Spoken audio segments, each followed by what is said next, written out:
আজ 17 নম্বর আদালতের এজলাসে এক অদ্ভুত মামলা উঠেছে। এক নারী, বয়স 50 ছুঁই ছুঁই, হঠাৎ করে জানিয়ে দিলেন তিনি আর সংসার করতে চান না। তিনি চুপচাপ নিজের মতন বাঁচতে চান, সব সম্পর্ক থেকে নিঃশর্ত মুক্তি চান। কিন্তু বিপরীতে তার স্বামী এই বিচ্ছেদ কিছুতেই মেনে নিতে পারছেন না।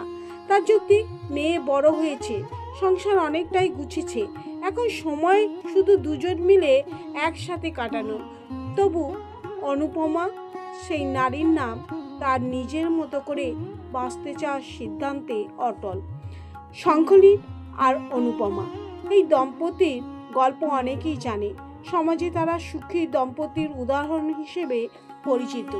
25 বছরের সংসার, একটি মেয়ে, সব মিলিয়ে বাইরের চোখে নিখুঁত পরিবার। অথচ আজ অনুপমা দাঁড়িয়েছেন বিচ্ছেদের জন্য কোর্টের রায় চেয়ে। বিচারক প্রশ্ন করেন, আপনার স্বামী কি অন্য কোনো সম্পর্কে জড়িত?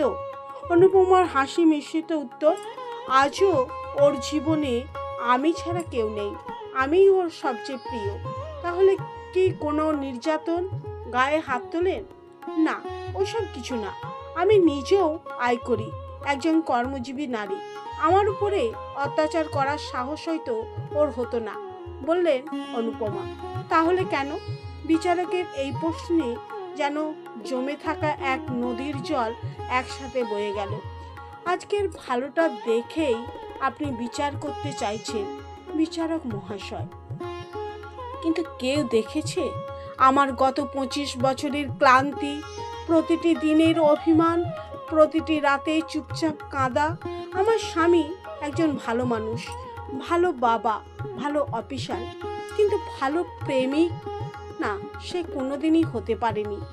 আমরা প্রেম করে বিয়ে করেছিলাম, বিশ্বাস ছিল এই সম্পর্কটা যে হবে বন্ধুত্ব, ভালোবাসা, যত্নে মোড়া। কিন্তু বিয়ের পর সেই প্রেমিক হারিয়ে গেল। বউ হওয়া মানে রান্না শেখা, কাজের ভার নেওয়া, শাশুড়ির অপমান সহ্য করা, এইসব যেন স্বাভাবিক হয়ে গেল। আমি তখনও আয় করতাম, তবু সংসারের প্রতিটি দায়িত্ব নিজের কাঁধে নিয়েছিলাম এই আশা প্রেম ফিরে পাবো। কিন্তু তেমন কিছুই হলো না।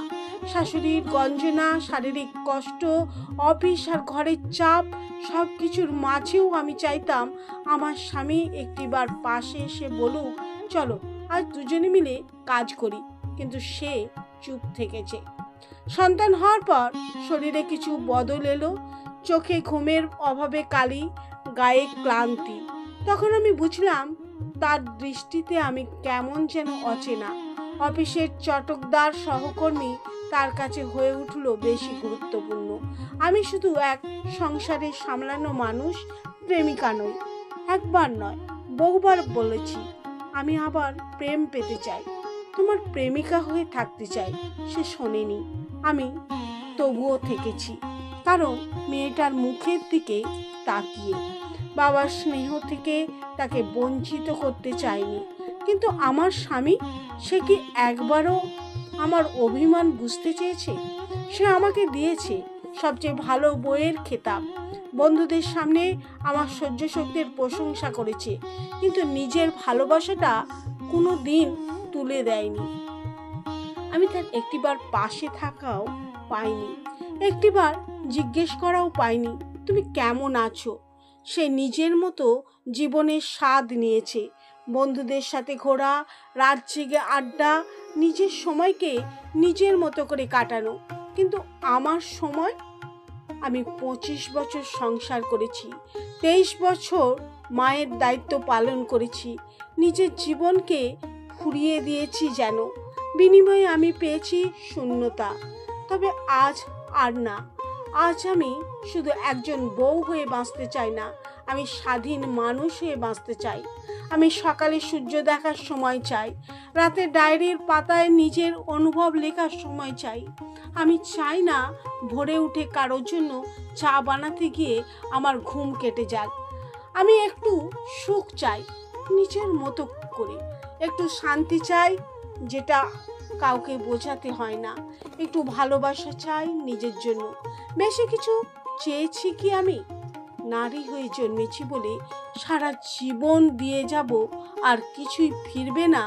মনুষ্য জন্ম পেয়েছি বলেই না এই পৃথিবীর স্বাদ নিতে চাই। তাই আমি নিজেকে মুক্ত করতে চাই, সম্পর্কের মেকি দায় থেকে নয়, জীবনের প্রতি নতুন ভালোবাসার খোঁজে। অনুপমার কথা শুনে পুরো আদালত স্তব্ধ। এমন সৎ, এমন গম্ভীর হৃদয়ের কথা শুনে কিছু বলার থাকে না কারণ। বিচারকের চোখেও যেন জল।